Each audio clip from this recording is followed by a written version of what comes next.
안타깝게도 앵콜이 없었습니다. 속으로 앵콜 했으면 솔직히 바랬었거든요. 앵콜 하고 있으면 시간 좀 벌자. 떨리는 마음을 좀 부여잡으려고 시간을 벌려고 했었는데 안타깝게도 시간을 못 벌었습니다. 오늘도 주님의 전에 나온 여러분들을 주님의로 축복하고 사랑합니다. 우리 시간 우리 앞뒤 옆 사람 우리 이렇게 인사합시다. 주님의 이름으로 축복합니다. 사랑합니다. 은혜 받으시다. 아멘. 오늘은요 제가 아름다운 낭비라는 그 말씀 제목을 가지고요 말씀을 나누고자 합니다.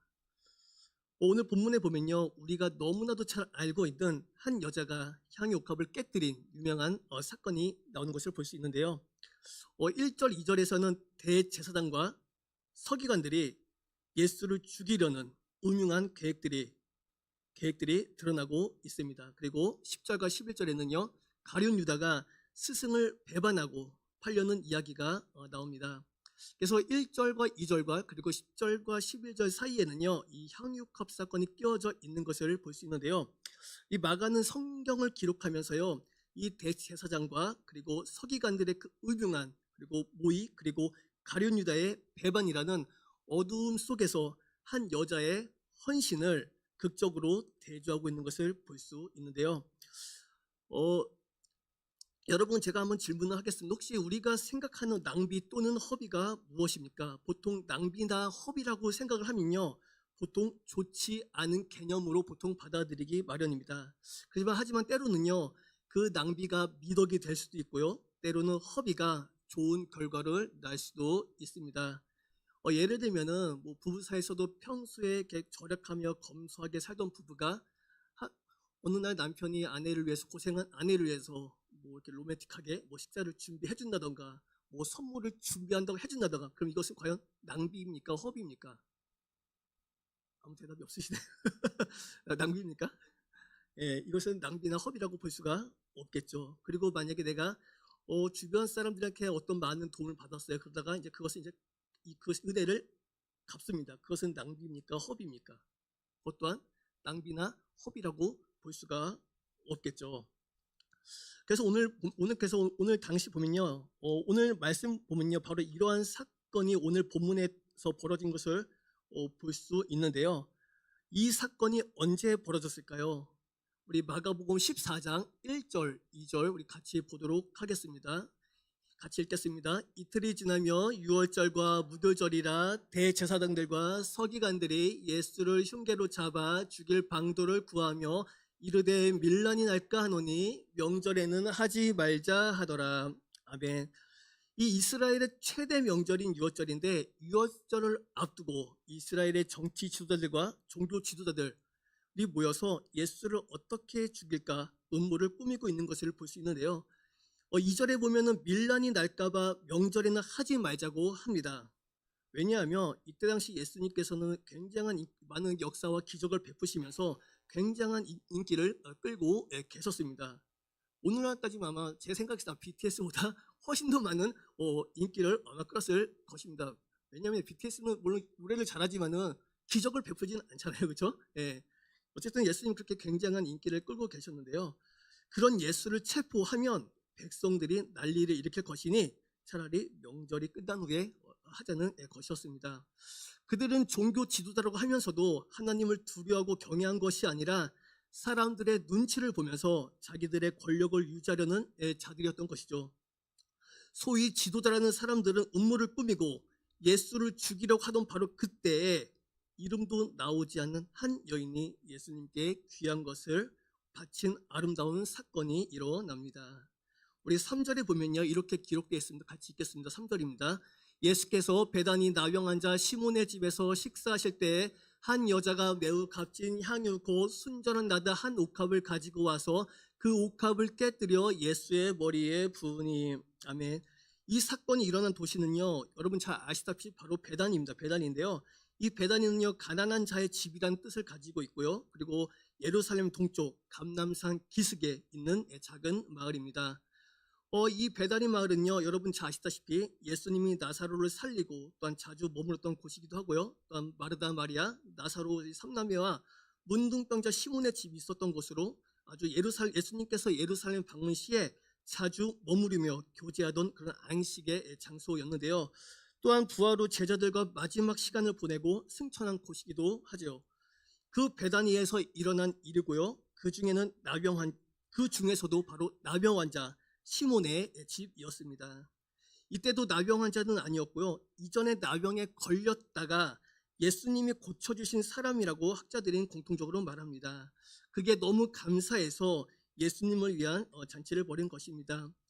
그 당시 나병이라는 것은요, 뭐 지금의 뭐 에이즈 이상 뭐 그런 어떤 병보다도 완전히 절망이라고 할 수 있는 병이라고 할 수 있는데요. 못 고치는 것은 말할 것도 없고요. 사람들이 같이 살 수도 없고요. 따로 격리되어 살아야만 했던 것이 바로 이 나병 환자였습니다. 그런데 이 엄청난 병을 고침받고 그게 너무 감사해서 예수님을 위한 잔치를 벌인 것이죠. 그런데 그때 그 중간에 바로 한 여자가 매우 값진 향유 한 옥합을 가지고 와서 깨뜨려 향유를 예수님께 붓습니다. 이 향유는요, 인도나 히말라야 그 산맥 쪽에서 나는 아주 귀한 향유인데요. 실코들을 통해서 전해진 비싼 수입품이기도 했고요. 그리고 그것을 가지고 와서 그것을 깨뜨려 바로 예수님의 머리에 부었다는 사실인 것입니다. 그래서 이와 같이 향유를 붓는 같거나 비슷한 사건이 복음서에 기록된 것을 볼 수 있는데요. 오늘 본문과 동일한 사건이 바로 마태복음 26장 6절에서 13절 말씀과 그리고 또 비슷한 경우가 요한복음 12장 1절부터 8절에 나오는 사건인데요. 어떤 사람들은 동일한 사건을 다르게 기록했다고 하고요. 또 어떤 사람들은 다른 사건이라고 말하기도 합니다. 그런데 다른 사건이라고 볼 수 있는 것이 보면요. 오늘 본문에는 보면요. 이틀이 지나고 6월절이라고 하는데요. 요한복음에서 보면요. 바로 6월절 엿새 전에 벌어진 사건이라고 기록되어 있습니다. 그러니까 어찌 보면 시기도 다르고요. 그리고 장소도 다른 것을 볼 수 있죠. 그래서 요한복음 12장에는요. 나사로의 집에서 벌어지는데 오늘 본문의 마가복음에 기록된 것은요. 바로 시몬의 집이고요. 그리고 요한복음에는 마리아가 예수님께 향유를 발에 부었고 오늘 마가복음에는요. 이름이 나오지 않는 한 여자가 예수님의 머리에 향유를 붓는 것을 우리가 볼 수 있습니다. 그래서 어찌 보면 이 두 사건을 별개의 사건으로 볼 수 있고요. 그런데 다른 사건인지가 아닌지가 핵심이 아니라 그 의미가 매우 중요한데요. 그렇게 다른 점들이 있지만 공통점이 하나 있습니다. 그것은 바로 주변 사람들의 반응입니다. 그래서 우리가 4절, 5절 보면요. 이렇게 기록되어 있습니다. 4절, 5절 같이 읽도록 하겠습니다. 어떤 사람들이 화를 내어 서로 말하되 어찌하여 이 향유를 허비하는가? 이 향유를 300다나리온 이상에 팔아 가난한 자들에게 줄 수 있었겠도다 하며 그 여자를 책망하는지라. 아멘. 이 사람들이 이 여인의 한 일을 보고요. 화를 내며 향유를 허비하냐고 합니다. 그리고 이것을 팔아서 차라리 가난한 자들에게 나뉘어 줄 수 있도록 하면서 그녀를 책망하는 것을 볼 수 있는데요. 사실 이 당시에는 평범한 노동자의 하루 품삯이 한 데나리온이니까요. 300데나리온이면 300일에 해당되고요. 어찌 보면 1년 연봉이나 해당되는 그런 금액이라고 할 수 있는 것입니다. 생각을 해보면요. 우리가 과연 1년이라는 연봉을 한꺼번에 붓는 것은요. 어마어마한 돈이라고 할 수가 있습니다. 지금도 솔직히 우리가 1년 연봉을 드리기가 솔직히 쉽지가 않잖아요. 그래서 어쨌든 그 여인은 그렇게 한꺼번에 예수님께 쏟아 부은 것을 볼 수 있는데요. 그러니까 그런 돈을 가지고 가난한 사람을 구제할 수 있었다는 말은요. 어찌 보면 매우 설득력이 있어 보입니다. 그렇죠? 차라리 그 돈이면은 한 사람 예수님께 붓는 것보다 차라리 여러 사람에게 가난한 사람들께 나눠주면서 차라리 돕는 게 낫지 않겠느냐 딱 들었을 때는 상당히 일리 있고 설득력이 있어 보입니다. 그러나 예수님은요. 그 마음의 중심, 밑바닥에 숨겨진 의도를 보고 계셨습니다. 그래서 예수님께서 뭐라고 말씀하십니까? 우리 6절에 보면 이렇게 기록되어 있습니다. 6절 같이 읽겠습니다.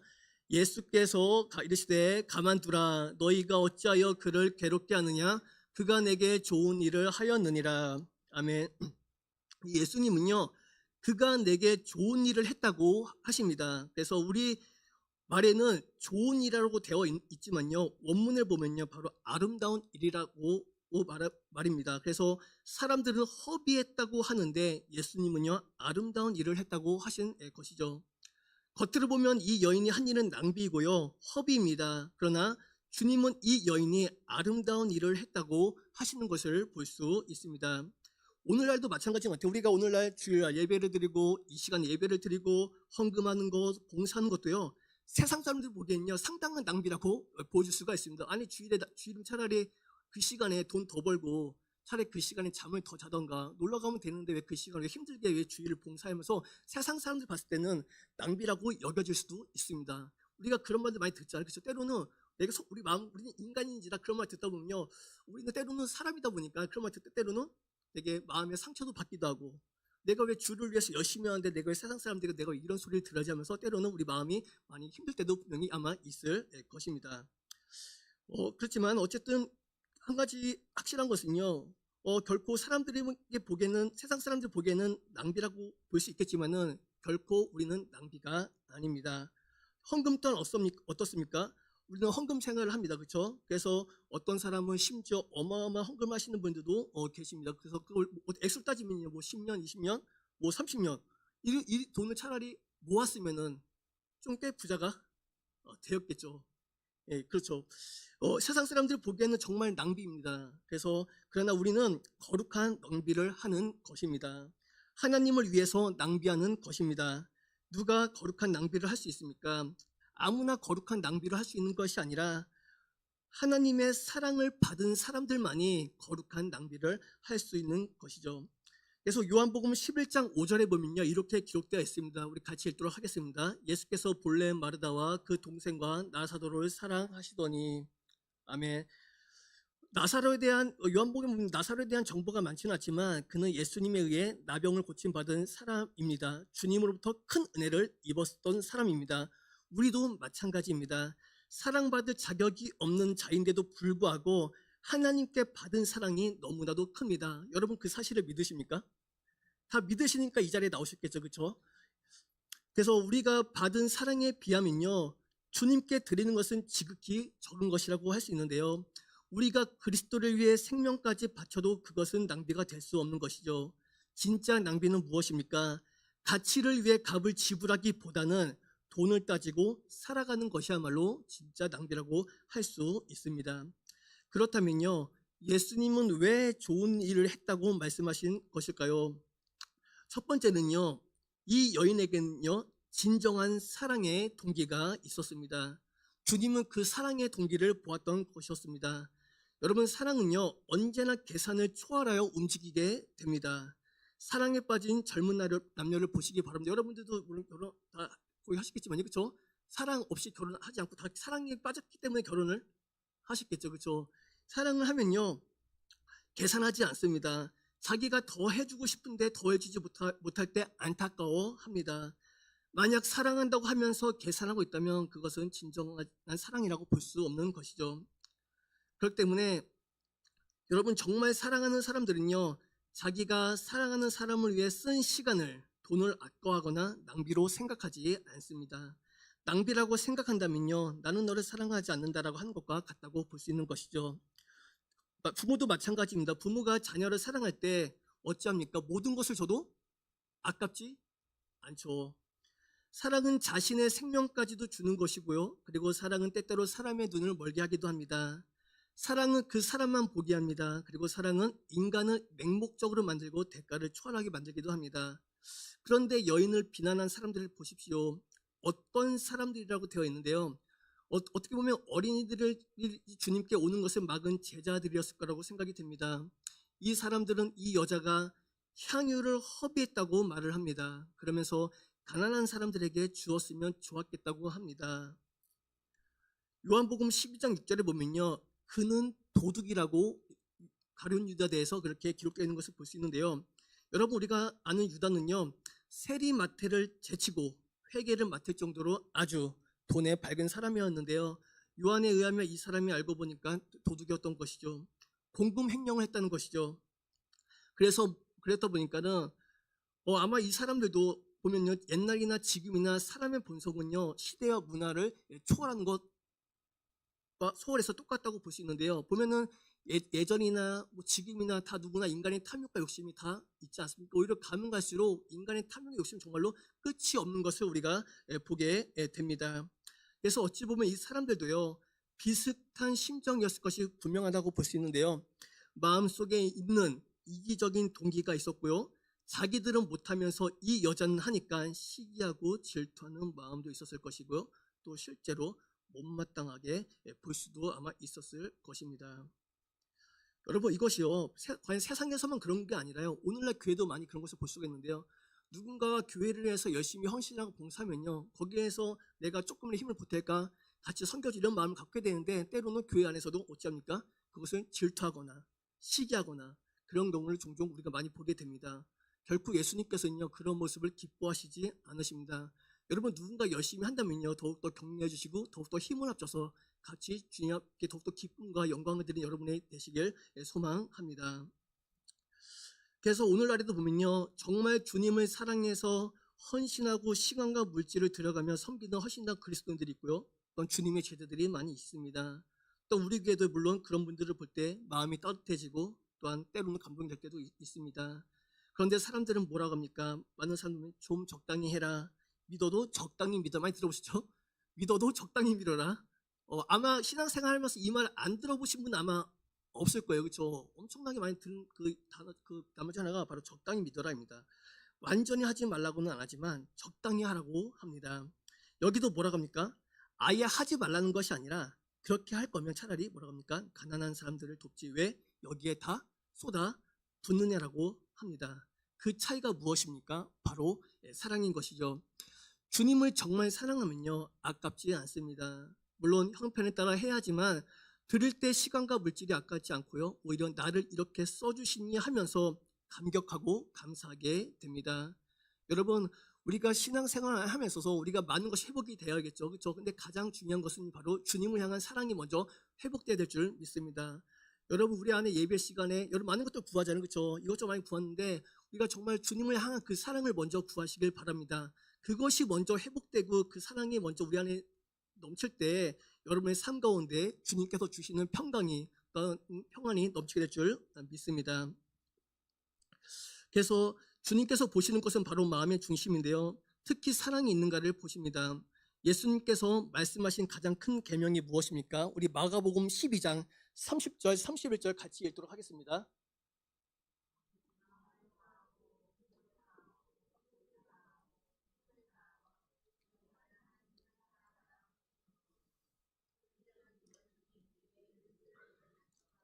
사랑하라. 아멘. 아멘. 바로 사랑인 것이죠. 사랑. 사랑 때문에 일을 하는가. 그런데 만약 옥합을 깨고도 엄청난 것을 했지만 사랑 때문이 아니라 잘 보이려고 했다면 주님은 그것까지도 다 아신다는 사실입니다. 그래서 거기에 별로 감동하지 않으십니다. 여러분 우리가 주님께 무엇을 하든지 간에 정말로 사랑하는 마음으로 진실된 마음으로 드리시길 바랍니다. 그리할 때에 하나님께서 주님께서 기뻐 받으실 줄 믿습니다. 그래서 이 여인은요. 주님을 향한 사랑이 있었고요. 여기 주님을 따라온 제자들 중에는 아무도 이 여자와 같이 예수님을 사랑한 사람이 없었죠. 그런데 이 여자는 예수님께 사랑을 표현을 했습니다. 다른 사람들은 전부 예수님을 통해 뭔가 얻어볼까, 한 자리 차지할까 하며 뭔가 이익이 있으리까 하면서 따라왔을 수 있지만은 그런데 이 여인은요, 이렇게 하면 완전히 손해라고 볼 수 있는데요. 자기가 평생 겨루 자금으로 모아놓았을 텐데 이렇게 한꺼번에 부어버리면 완전히 이 여인에게는 무엇입니까? 바로 완전히 손해라고 볼 수가 있겠죠. 아무것도 없는 것이죠. 그런데 상관이 없는 겁니다. 사랑이 있기 때문에 그것을 보시고 그가 내게 아름다운 일, 좋은 일을 했다고 칭찬하고 계신 것이죠. 또한 두 번째는요. 이 여인은 첫 번째는 진정한 사랑이 있었고요. 두 번째는요. 이 여인은요. 기회를 놓치지 않았습니다. 이 여인은 아름다운 기회를 놓치지 않고 잡은 것을 볼 수가 있는데요. 이것이 주님께 사랑을 표현할 수 있는 마지막 기회라는 것을 알았는지 몰랐는지 우리는 정확히 모릅니다. 하지만 주변의 분위기를 보면요. 종교 지도자들이 예수님을 죽이려 하는 것이 느껴집니다. 그리고 이제 앞으로는 어떻게 될지 모릅니다. 위기의식과 절박한 가운데 이 기회를 놓치지 않았고요. 주님께 사랑을 표현할 수 있는 마지막 기회가 될 수도 있음을 느끼고 와서 주님 앞에 표현을 했던 것이죠. 그래서 예수님도 이 사실을 인정하시는데요. 우리 7절, 8절 마가복음 14장 7절, 8절 같이 읽도록 하겠습니다. 가난한 자들은 항상 너희와 함께 있으니 아무 때라도 원하는 대로 도울 수 있거니와 나는 너희와 항상 함께 있지 아니하리라. 그는 힘을 다하여 내 몸에 향유를 부어 그 장례를 미리 준비하였느니라. 아멘. 예수님, 이것은요, 예수님이 가난한 사람들보다 자신이 더 중요하다고 하시는 게 아니라요. 예수님은 지금 사람들의 마음의 중심을 간파하고 계신 것이고요. 사실 이 사람들은 가난한 사람들을 도울 마음이 전혀 없었던 것이었습니다. 말로만 그러고 있는 것이죠. 이 여자가 이렇게 하니까 왜 가난한 사람을 돕지 않느냐고 하면서 정말 가난한 사람들을 돕기 원했다면 이때 이런 말을 할 게 아니라 그 전부터 아마도 실천하며 해왔어야 했을 것입니다. 그렇게 하던 사람이 그런 말을 하면 인정을 받지만 전혀 그렇지 않던 사람이 갑자기 이런 말을 하고 주장하고 나오면 의아의 생각이 들 수밖에 아마 없을 것입니다. 말로는 가난한 사람들이 어쩌고 저쩌고 하였지만 전혀 가난한 사람들을 돌보는 사람들이 아니었고요. 말로만 했고요. 그러면서도 예수님을 사랑하며 따르는 것도 아니었습니다. 그런데 예수님은 이것이 또한 자신의 장례를 준비한 것이었다고 말씀하시는데요. 이것은 어찌 보면 정말 성령의 인도하심이었다고 볼 수밖에 없습니다. 어떻게 이 여인이 그것을 다 알고 했겠습니까? 그런데 이렇게 한 것이 그녀가 예수님의 장례를 준비한 것이라고 주님께서는 해석해 주고 계십니다. 이 여인은요, 그냥 사랑 표현을 한 것뿐인데 예수님은 자신의 장례를 준비한 것이라고 하셨습니다. 여러분, 어찌 보면 진짜 일어난 사실보다 중요한 게 바로 해석이라고 볼 수 있는데요. 우리가 뭔가 두려워한다면 실제 일어난 일을 두려워하는 것이 아니라 그것을 내가 큰일 났다고 해석해서 두려워하는 것이 더 무섭다고 볼 수 있습니다. 여기서 놀라운 것은요, 예수님이 이 여인의 한 일을 내 장례를 준비한 것이다라고 해석을 해 주신다는 사실입니다. 이것은 참 아름다운 일입니다. 그래서 성령님께서 마음에 감동을 주실 때 해야 하는 것을 볼 수 있습니다. 우리도 그렇습니다. 우리도 신앙생활 하다 보면요, 내가 헌신해야 되겠다. 그동안 별로 안 했는데 헌신했다라고 결단하며 제가 이제 하겠습니다라고 했는데 우리가 어찌합니까? 예배를 마치고 돌아가는 순간 어찌 됩니까? 흐지부지 되는 경우 아마 종종 볼 수 있습니다. 여러분만 저도 마찬가지로 그럴 때가 많이 있습니다. 그냥 살던 대로 하지 흐지부지 되면 아무것도 아닌 겁니다. 헌신은요, 감동을 주실 때 해야 합니다. 이런 예가 있습니다. 어떤 교회에서 계셨던 분인데요. 사회에서 이렇게 좀 고위직이 계셨던 분인데 이분이 이제 갑자기 중풍에 걸려서 이제 몸의 반이 마비가 되었다고 합니다. 그래서 목사님이 병원을 찾아갔는데요. 그분이 목사님의 손을 꼭 잡고 눈물을 흘리며 이렇게 고백을 했다고 합니다. 목사님, 지금 저에게 소원은 딱 두 가지입니다. 첫 번째, 교회에 한번 나가서 예배를 드리면 좋겠습니다. 그리고 교회에서 봉사하고 죽으면 유한히 얻겠습니다. 사실 이분은요, 건강하고 잘 나갈 때는요, 예배에 목사님께서 아무리 나오라고 해도 봉사하자고 해도 건면했지만 결코 바빠서 그 말을 듣지 않았습니다. 그런데 그 기회를 잃어보고 나니까 후회가 되는 것이죠. 이제 교회 나가서 예배를 드리고 봉사하면 좋겠다고 하지만 이제는 할 수가 없습니다. 너무나도 안타까운 현실이죠. 그래서 우리의 봉사, 우리의 섬김, 그리고 우리의 헌신은요, 여러분, 할 수 있을 때 해야 합니다. 여러분, 하나님께서 감동을 주실 때, 성령님께서 우리 안에 감동을 주실 때 즉시 하시는 여러분의 삶이 되시길 소망합니다. 정말 기회를 놓치면 안 됩니다. 지금 언제 어디서 무슨 일을 벌일지 어떻게 합니까? 기회를 주실 때 해야 합니다. 여러분, 기회는 오지만요, 또 지나갑니다. 여러분, 누구나 기회는 다 오지만요, 어디서 차이가 나냐면요, 어떤 사람은 그 기회를 잡는 사람이 있지만 어떤 사람은 똑같이 기회를 와도 어떤 사람은 그 기회를 놓치는 사람이 있는 것을 볼 수가 있습니다. 그래서 우리가 봉사할 수 있는 기회, 섬길 수 있는 기회, 예배할 수 있는 기회, 헌신할 수 있는 기회가 분명히 오는데 다 지나갑니다. 그래서 할 수 있을 때 한다는 것이 바로 축복인 줄 믿으시길 소망합니다. 나중에 하고 싶어도 하지 못한다면 얼마나 안타까운 일입니까? 성령님이 주신 이 기회를 이 여인은 놓치지 않았습니다. 왜 갈등이 안 되었겠습니까? 이게 보통 액수입니까? 결코 그렇지 않죠. 엄청난 액수입니다. 이걸 내가 드려야 하나 말아야 하나 얼마나 갈등했겠습니까? 그런데 성령님께서 자꾸 마음에 감동을 주시면 여러분, 우리는 반드시 행해야 합니다. 그래서 이 여인에게도 내가 뭐라 드려라, 내 사랑을 표현해라 그랬을 때 결단하고, 그래 다음에는 기회가 없을지도 몰라 하고 가서 부었던 것이죠. 그녀는 이 아름다운 기회를 포착했습니다. 그래서 주님은 그것을 보시고 아름다운 일을 했다, 좋은 일을 했다고 하셨던 것이죠. 단지 이 액수가 커서 향유를 부어서 아름답고 하신 게 아니라 주님을 향해 자신의 그 사랑을 표현하는 이 기회를 놓치지 않아서 아름답다고 하신 것입니다. 마지막으로 이 여인은요, 최선을 다한 섬김이 있었습니다. 이 예수님이 이 여인을 칭찬하신 이유가 또 있는데요. 바로 아름다운 최선을 다했기 때문인데요. 내가 어떻게 하면 주님을 기쁘게 해드릴까? 무엇을 하면 될까? 말로 기쁘게 해드릴까 하고 생각마다 끝난 게 아니라 바로 행동으로 옮긴 것이죠. 오늘날 우리에게, 저와 여러분에게 주는 메시지로 같다고 볼 수 있습니다. 우리도 그렇지 않습니까? 우리 보면은, 솔직히 보면은 근심 걱정 되게 많이 합니다. 저도 그래요. 보면은, 이 일은 어떡하지? 저 일은 어떡하지? 주님이 도와주실까? 안 도와주실까? 이런 염려를 되게 많이 하는데, 솔직히 우리 이런 고민 많이 하는 것 같습니다. 어떻게 하면 주님을 조금이라도 더 기쁘게 해드릴까? 어떻게 하면 주님께 점수를 딸까? 우리가 한번 이렇게 역으로 바꿔서 생각해 보시길 바랍니다. 여러분, 우리가 삶 가운데 어떻게 하면 주님을 기쁘게 할까? 또한 정말로 주님께 영광 돌까? 우리가 이 삶으로 살아갈 때 주님께서 우리의 마음의 중심을 보시고 더욱더 여러분 삶 가운데 놀라운 축복을 주실 줄 믿습니다. 그래서 여인은요, 그렇게 생각을 하고 하다 보니까 자신이 깊이 감춰둔 옥합이 생각났던 것입니다. 도둑이 들어 훔쳐가면 안 되니까 얼마나 귀중하게 깊이 숨겨두었겠습니까? 그런 향유는 이 당시 여인들 결혼 준비에 평생 모아둔 것이었는데요. 그런데 이 소중한 옥합을 가지고 와서 깨뜨렸습니다. 와서도 향유를 조금만 뿌릴 수도 있었는데 그렇지 아니하고 이 여인은 아예 가운데를 깨뜨려서 다 부었던 것을 볼 수가 있습니다. 전체를 아낌없이 드렸습니다. 왜냐하면 이것을 이분에게 다 쓰는 것이 가장 가치 있다고 느꼈기 때문인 것이죠. 이렇게 깨뜨리면 다시는 사용할 수 없고 끝난 겁니다. 그런데 나는 오직 이 예수님에게만 나의 가장 귀한 것을 사용하겠다라며 드린 것이죠.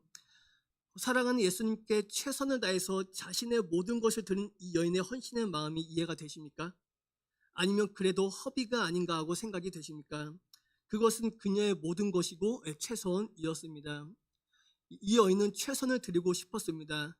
적당히 드리고 싶지 않았습니다. 최선을 모든 것을 드리고 싶었고요. 주님은 그 헌신의 의미를 알아주셨고요. 그래서 그는 8절에 보면요. 그는 힘을 다하여라고 하셨습니다. 그녀가 할 수 있는 최선이었다는 것을 인정하신 것이죠. 얼마나 큰 희생이 거기에 들어가 있는지를 정확히 알고 계신 것이었죠. 주님은 다 알고 계십니다. 우리가 적당히 해도 아시고 최선을 다하는 것도 다 알고 계십니다. 적당히 할 때 할 수 없어서 형편이 안 돼서 어려워서 적당히 할 때 그것을 안타까워하시지만 그래도 우리를 사랑하십니다. 내치지 않으십니다. 그런데 이렇게 힘을 다해 드리면 주님께서 얼마나 기뻐하시겠습니까? 그런데 힘을 다하여 즉 그 이상을 요구하신 게 아니라 왜 너는 500대로는 못하냐? 왜 200대로만 하냐고 그렇게 꼬다가 더더지 왜 못하라고 하시지 않으신다는 것입니다. 우리가 할 수 있는 게 무엇인지 그 안에서 여러분 곰곰이 생각하시고 또 기도하시면서 성령님께서 감동 주실 때 최선을 다하는 여러분의 삶이 되시길 소망합니다. 그렇다면 내가 가지고 있는 것이 무엇입니까? 내가 지금 주님께 드릴 수 있는 게 무엇입니까? 나의 최선은 무엇입니까? 그것을 주님께 드리는 것입니다. 주님은 다 아십니다. 적당히 숨기지 말고 여러분 솔직하게 주님 옆에 나아가시길 바랍니다. 주님, 제가 이것도 해야 되고 저것도 해야 됩니다. 저의 최선은 이것인데 주님, 제가 이것을 드립니다 라고 할 때 주님께서 내가 내 최선을 다 하는구나라고 말씀하실 것입니다. 그러므로 여러분 주님 앞에 정말로 최선을 다하는 여러분의 삶이 되시길 소망합니다. 마지막으로 오늘 본문 다시 돌아가면요, 이 여인이 이렇게 아름다운 일을 한 것을 보시고 예수님은 결정적으로 이렇게 말씀하시는데요. 우리 9절에 우리 마가복음 14장 9절 같이 읽도록 하겠습니다. 내가 진실로 너에게 이르노니 온천에 어디든지 복이 전파되는 곳에는 이 여자가 행한 일도 말하여 그를 기억하리라 하시니라. 아멘. 실제로 이 말씀이 이루어졌습니다. 지금 우리가 이 본문을 다루면서요, 이 여자가 한 일을 말하고 있습니다. 정말 다 기억이 된 것이죠. 그런데 온천하에 어디서든지 복음이 전파되는 곳에라는 이라고 하신 이 말씀이 놀랍게도 예수님께서 이미 하신 말씀에 대한 대답이기도 합니다. 마가복음 13장에 보면요, 예수님이 깨어있으라 하시면서 온갖 징조를 말씀하시는 것을 볼 수 있는데요, 예루살렘 성전도 다 무너질 것이고 말세에 어떤 일이 벌어질지 다 이야기하셨는데요. 그런데 또 뭐라고 합니까? 마가복음 13장 10절에 보면요, 또 복음이 먼저 만국에 전파되어야 할 것이니라고 말씀하십니다. 복음이 만국에 전파되고 그 후에야 예수님이 다시 오십니다. 그래서 14장 9절 말씀하시면서 온 천하에 이 복음이 전파되는 곳마다 이 여자가 한 일도 기억될 것이니까 지금 당장 예수님이 오시는 것이 아니라는 것이죠. 복음이 많이 전파되어야 합니다. 그리고 이 여자가 한 일도 전파되어야 합니다. 그제야 주님께서 다시 오십니다. 그런데 사랑의 주님께서 이 사실은요, 자신의 옥합을 깨뜨릴 준비를 하신 것입니다. 왜냐하면 자신의 죽음이 바로 자신의 옥합을 깨뜨리는 일이기 때문입니다. 그래서 이렇게 아름다운 일이 벌어지고 있던 바로 그때 어떤 일이 벌어집니까? 우리 10절, 11절 같이 읽도록 하겠습니다. 10절입니다. 12 중에 하나인 가룟 유다가 예수를 넘겨주려고 대제사장들에게 가매 그들이 듣고 기뻐하며 돈을 주기로 약속하니 유다가 예수를 어떻게 넘겨줄까 하고 그 기회를 찾더라. 아멘. 이 요한복음 12장에 의하면요, 유다는 공금을 횡령하는 도둑이고요, 돈을 사랑하는 그런 사람이었습니다. 그가 배신한 것은요, 예수님께 물론 실망한 것도 있지만 실제로 탐욕과 돈에 대한 욕심이 가득했기 때문이었습니다. 그렇지만 오늘 본문에 나온 이 여인을 보십시오. 지금 이 여인은 자신의 전 재산을 모은 것, 그 가장 귀한 것을 예수님을 위해 한 번에 깨서 다 부어 드렸습니다. 사랑을 표현하는 것이죠. 그런데 가룟 유다는 무엇하고 있습니까? 예수님의 제자로 갔는데 어떻게 하면 예수님에 이용하면 돈을 긁어 모을까라고 이렇게 생각을 합니다. 이 여인은 어떻게 하면 내 것을 드릴까 생각하는데요, 유다는 어떻게 하면 예수를 이용해서 돈을 벌까 이렇게 생각을 합니다. 완전히 극명하게 대조되는 것을 볼 수 있죠. 그런데 그런데 그 나중에 서기관들과 제사장들은 어떻게 합니까? 어떻게 하면 저 예수를 죽일까를 생각합니다. 이 아름다운 일 주변에 이런 음모와 악함이 있습니다. 그럼에도 불구하고 예수님은 그 모든 것을 아시면서도 그가 내게 아름다운 일을 했다, 좋은 일을 했다라고 하고 계십니다. 이것이 허비라면, 바로 낭비라며 좋은 허비, 아름다운 낭비라고 할 수 있는 것이죠. 여러분, 오늘 말씀을 보면요, 여러분이 우리의 옥합을 깨뜨릴 것이 무엇입니까? 나의 옥합은 무엇입니까? 내가 깨뜨리기를 주저하는 것이 무엇입니까? 시간입니까? 물질입니까? 주님이 감동을 주셨는데 아직 하지 못한 그것이 있다면 그것은 무엇입니까? 시간의 옥합을 깨뜨려 주님 옆에 드리시길 바랍니다. 나와 우리의 자신의 이기적인 목적을 위해서 사용되었던 그 시간의 옥합, 또한 물질의 옥합을 깨뜨려서 사랑하는 주님 앞에 드리시는 저와 여러분 되시길 소망합니다. 그래서 내 육신, 내 야망, 내 인생의 목표를 위해서만 달려왔던 나의 인생, 우리의 인생을 이 시간 이제 주님 앞에 온전히 드리면서 내 인생의 매 순간이 주님의 것입니다 라고 나의 옥합을 깨뜨리며 나아갈 때 주님께서 여러분에게 내가 나에게 좋은 일, 아름다운 일을 했다라고 칭찬받는 우리가 될 줄 믿습니다. 그러면 여러분, 지금 사순절 기간을 지나고 있죠. 우리가 이 사순절을 지나면서 정말로 예수님 어떻게 하면 더 기쁘게 해드릴까? 평소에 우리가 잘 기쁘게 해드리지 못했다면 이 기간만큼은 우리가 더욱더 예수님을 사랑하고 어떻게 하면 예수님을 더 기쁘게 해드릴까? 정말 주님이 정말로 그 사랑하는 마음이 여러분 안에 가득 차길 소망합니다. 그 마음이 가득 찰 때 이 여인처럼 우리가 주님 앞에 향유 옥합을 깨뜨리고 나갈 때 주님께서 그것을 기쁘게 받아주시고 여러분의 삶 가운데 정말로 주님의 축복이 넘치게 될 줄 믿습니다. 이 여인이 예수님께서 이 여인을 기억했던 것처럼 여러분들이 그렇게 깨뜨리고 나아갈 때 예수님께서 여러분 한 분 한 분을 다 기억하실 줄 믿습니다. 그래서 여러분들 이번 사순절 기간 동안 더욱더 주님의 은혜와 사랑이 넘치는 그런 사순절이 되시기를 주님의 이름으로 간절히 축원합니다. 우리 시간 기도합니다. 향유컵을 주께 드리며 온전히 헌신한 여인을 칭찬하신 예수님, 오늘 우리도 그 여인이 걸어왔던 진정한 제자의 길, 헌신의 길을 걸어가기로 결단합니다. 그러나 우리 마음에는 항상 탐욕이 가득하여 온전한 헌신의 길을 걷지 못하고 넘어질 때가 많이 있음을 고백합니다. 주님, 우리를 불쌍히 여겨 주시옵고 성령님께서 우리의 마음 가운데 있는 그 탐욕을 제거하여 주시고 온전히 주님 앞에 헌신하는 삶을 살아갈 수 있도록 주님 도와주시옵소서. 주님의 제자의 길을 걸어가는 우리의 삶이 되게 도와주시옵소서. 예수님의 이름으로 기도드립니다. 아멘. 우리 시간